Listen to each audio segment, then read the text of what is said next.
এখন তাড়াতাড়ি আসেন ঢাকা মেডিকেল আসেন, দৌড়ে আসেন, গাড়িতে আসেন না, দৌড়েই আসেন, আইতে আসেন। আমার ভাই করলো এই কাজ, কে করছে আমার বাইরে? মামুন সাহেব ভাই, মামুন সাহেব। না না, আমি রাজনীতি করতো না ভাই, উনি রাজনীতি করতো না। আমার নাম হাফিজ, বড় ভাই হাফিজ।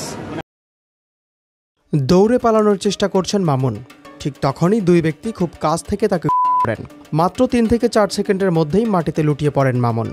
দুজন দ্রুত ঘটনাস্থল ত্যাগ করে। পুলিশের তথ্য অনুযায়ী মামুন ছিলেন শীর্ষ সন্ত্রাসী। একসময় তিনি কুখ্যাত সন্ত্রাসী সানজিদুল ইসলাম ইমনের সহযোগী ছিলেন। তবে জগতের নিয়ন্ত্রণ নিয়ে তাদের মধ্যে চলছিল বিরোধ। প্রত্যক্ষদর্শীরা জানান, সকাল 10:30টার দিকে মামুনকে অবস্থায় পড়ে থাকতে দেখা যায়। মামুনের পরিবারের দাবি, তিনি আদালতে হাজিরা দিতে বাসা থেকে বের হয়েছিলেন। পুলিশ সূত্রে জানা গেছে, ইমন ও মামুন একসময় হাজারীবাগ, ধানমন্ডি, মোহাম্মদপুর ও তেজগাঁও এলাকায় সৃষ্টি করেছিলেন। তাদের বাহিনীর নাম ছিল ইমন মামুন বাহিনী। এই দুজনই চিত্রনায়ক সোহেল চৌধুরী ও সাবেক সেনাপ্রধান আজিজ আহমেদের ভাই শাহিদ আহমেদ মামলার আসামি।